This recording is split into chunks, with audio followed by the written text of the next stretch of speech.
What's going on, guys? We're here at Haltech. My buddy Nick and I just did a little road trip down here with the Supra. We installed the Haltech Elite 2000 ECU on my Supra.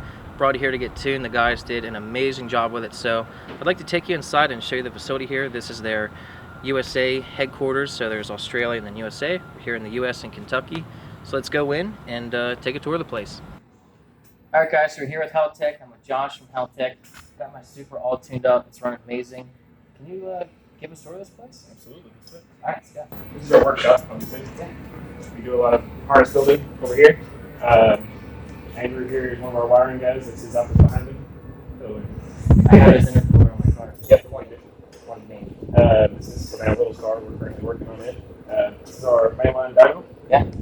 It's a 3,000 horsepower rated dyno. So tune everything from street cars to Pro One cars in here. We also have a little roller dyno that we used to use a lot. Not really use that often anymore. A little fab area over in the corner. So it's like a full-blown shop here. Yeah.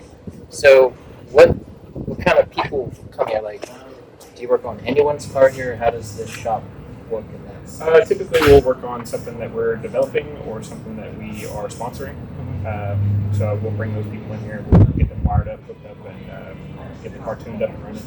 And then they usually go to the track and finish all the tuning there.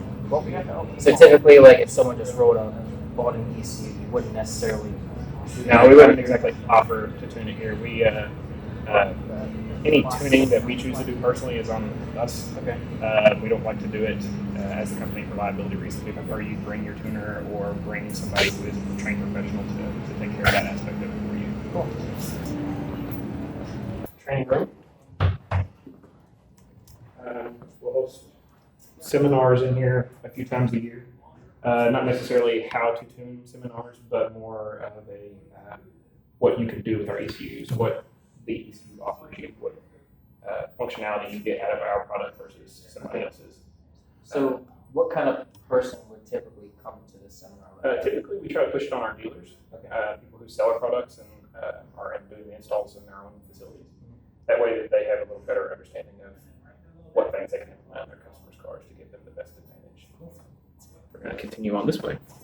This is our lobby, and this is our V12 LS. Some crazy guys in Australia decided to chop up a couple of LS motors and forge them together to make this beast. It is incredible. Yeah, so we like to fire this thing up at events and run it. It makes 717 horsepower at 6,300 RPM on pump gas. And they are currently working on a newer model that should break 1,000 horsepower naturally aspirated. Insane. Yeah. You can come up here and there's like a dyno graph here and some specs here. Show the camera that.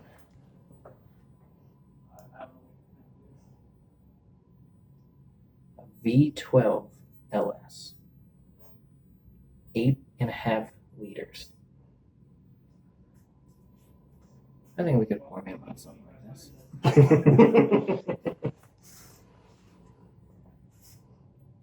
Imagine if it was boosted.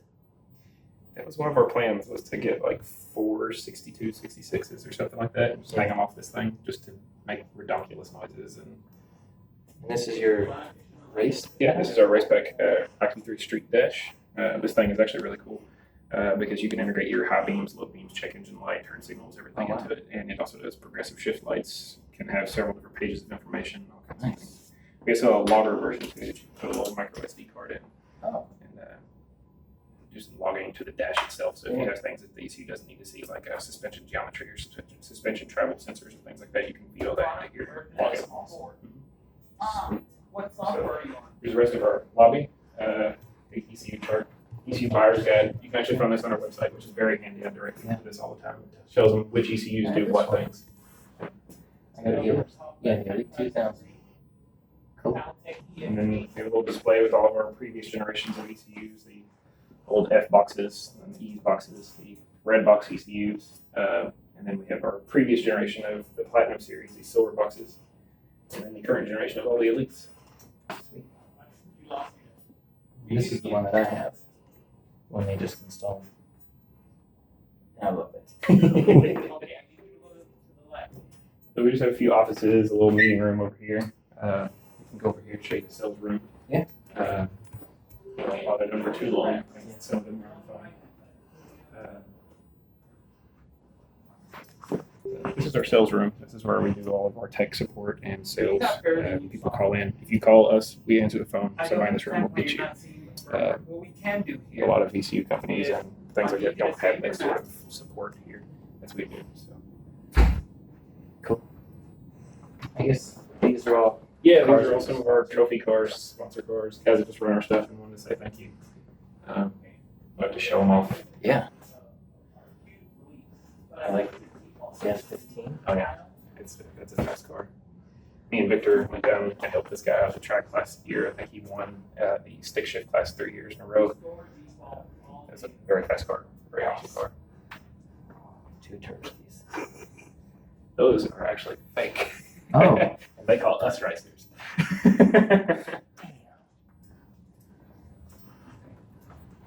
we have a little tiny break room. Not much to look at, but it does its job. Yeah. This is my other office. If you ever need to send an ECU in for a repair, this is where I will test it, diagnose it, figure out what's going on, and whether or not I need to send it to Australia to get fixed. We also do a lot of engineering and kind of testing of different products and designing things. We actually built a automatic transmission controller for my boss Eric's Corvette, but it's not exactly released yet. So What is this? that is an ECU tester. So let me show you here real quick. So this thing simulates an engine. So I have a harness here, plug it into the ECU, and I can flip it on, just like starting the car. It primes the fuel pump. This one is obviously set up for a 4-cylinder application. We only have 4 of them available right now, so I can crank up the RPM, and you can see. Ooh, let's see, let me grab a different one. I don't know what base map is on this one.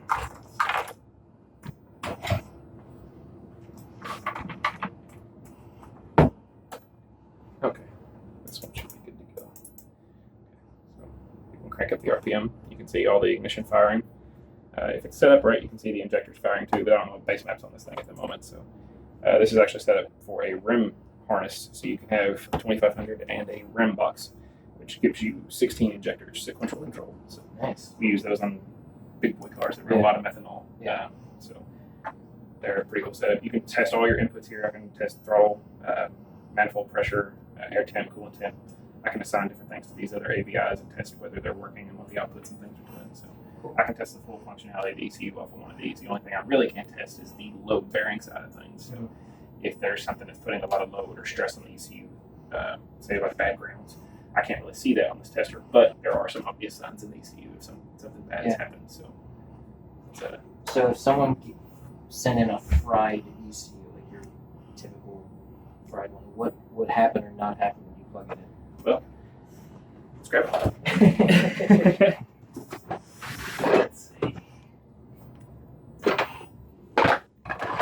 Hopefully mine never makes it into that box. One of these will be dead. It's my graveyard of ECUs over there. So that one powers up. You can see the power, it pulls amperage. The ECU is turning on, but it's not operating. There's no outputs here. Okay. So if we turn up the RPM, there's no RPMs. It's not responding to anything that we do here. And the other side of this is I can connect to it with the computer, and I can see if it's communicating with the software or if it's acting really strange or whatever.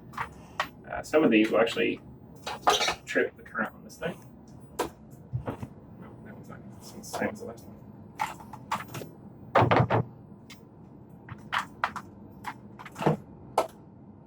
Same as the last one. So all these probably have dead microprocessors. That's why the light's not powering on the LEDs. If we get one that's water damaged, obviously it'll pull a lot of current and it'll shut down the whole system. It won't even turn on. So for these that are blown, what's a really common way to do it? Like why are these getting sent back blown up? The most common is a bad ground. So like your car, we added that ground to it before we did anything because we've had several come back where people have a very small gauge wire on their battery and that's the only ground for the entire engine management system. So it pulls it basically puts a lot of stress on the ECU and it starts killing components inside of them.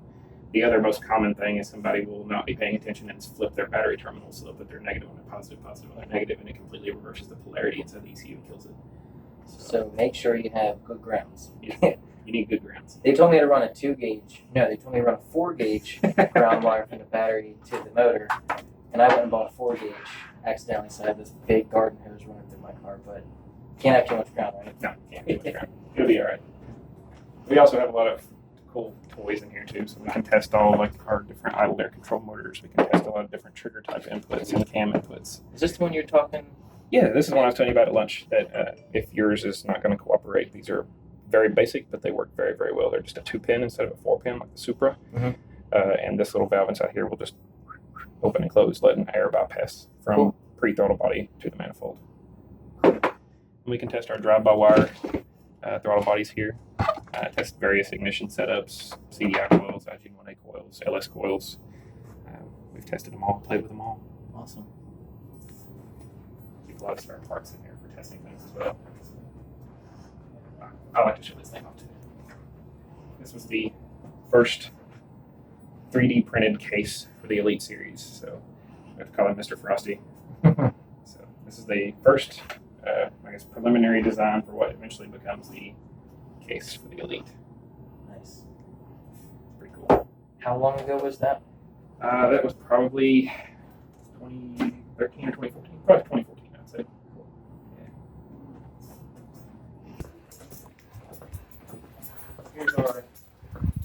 This is our warehouse. We keep our boxes for our displays that we take to SEMA, PRI, different trade shows. These are some of our displays that we take. Showing off all the different ECUs, different functionalities, flex fuel. You can run that in your car if you ever wanted to someday. Probably make quite a bit of extra power. So you could have pump or ethanol and make some extra This power. thing is so cool. Yes, we're going to put one of these in your car before you leave. So my Supra is an 88. Body's an 88. I think the engine's a 92. So it's not OBD2, but this is an OBD2 port for the Haltech. Mm-hmm. So you can use this little like Bluetooth or Wi-Fi adapter, and it'll send a signal to your phone, and then you can pull up on your phone all the OBD2 stuff. Like you can see all the parameters and stuff on your phone. You'll be able to see RPM, manifold pressure, all sorts of different things, really. So it'll be very handy. It doesn't respond the fastest, which is why we like to kind of stress this dash or the CAN gauge, which is on the other side of this. Yeah, there's a lot of time. There's a little bit of a lag with OBD2, but it is still very helpful for diagnosing things. And one of the coolest things about it is if there is something wrong, the ECU throws trouble codes, just like a factory ECU. You can connect to it with that, and you can pull it up and see what those codes are and what's going on. That's really so nice in my car because I couldn't even get the check engine light to work.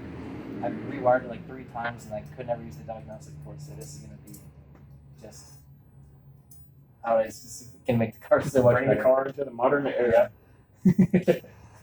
So yeah, this is our warehouse. Besides the display stuff, we keep apparel, different wiring harnesses. Victor likes to store his car here sometimes. This is his 1400 horsepower Fox Body Mustang. It still has a mod motor. It's not LS swapped. He's a purist. I guess you don't keep the ECUs in here. Not in here. We'll go in there. And Here's another engine display. Oh yeah. Big Audi. Everybody likes this one. Got the supercharger on it.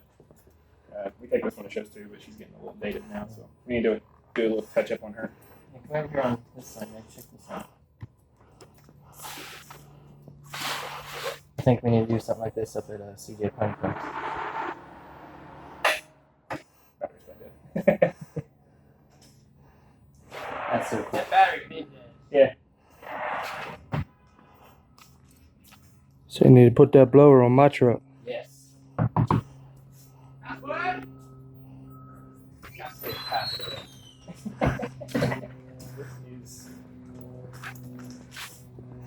Oh, it feels nice in here. Yes, this is our stock room.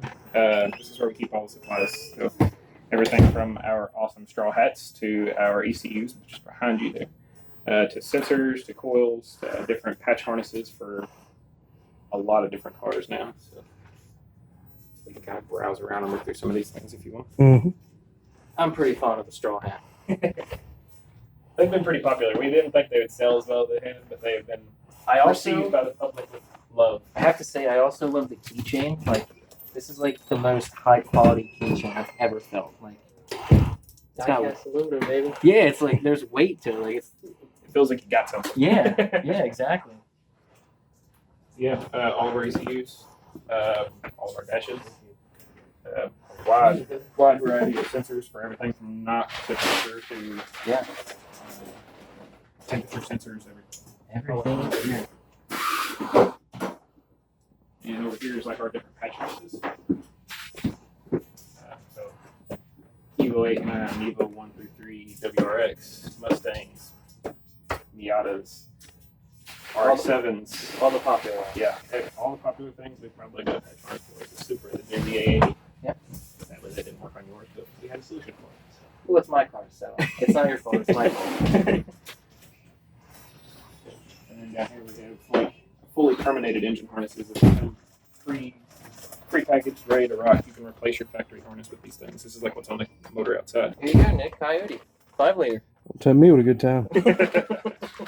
So yeah, we got like the Coyote motors. We have LS1, LS6, Gen 3, Gen 4 LS motors, drive-by-wire or non-drive-by-wire. We have 2J patch or 2J terminated harnesses, 4G terminated harnesses. A lot of them. And if you get froggy and you feel like doing it yourself, we sell universal harnesses. This one comes with its own fuse block. You just run the wire. Everything's labeled. Run the wire to wherever you need it. Wire it how you want. Tuck it away. Make it look pretty. Or do it quick and dirty. Yeah. We don't care. I would much rather not do this, but it's definitely cool that you offered. I'd much rather go with the bonus way, for sure.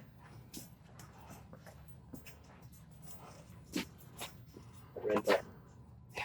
Those are for the dash, the street dashes. That you can use these to flip through the different channels. Yeah. And see the different pages and things that you set up on those things. Cool. I use them just on pushing people's buttons. So these are our dispatch guys. They're the ones who package everything for us. This is Jake and my brother Jordan. I package everything, he doesn't. Oh, right, yeah. Look at him. I need a bigger gun set. You drive the G8? That is Jake's. My brother's rally art next to it. My polar operation manager owns the Supra. The really slow Supra. They're really slow. Yeah, the 9-second slow Supra. Yeah. Yeah. Yeah, the Hoonigans came and visited us a while back, and we got in trouble for doing donuts and Bernies in front of the building, so we're not allowed to do that anymore, unfortunately. I would totally do it if I could. Michael had his Supra and did a nasty burnout going up through there, shooting fire out the back of the car and everything. It was great. Yeah. Got a lot of views, but yeah, we got in trouble for it. Yeah. This is your Evo? Yep, that's my car. Evo.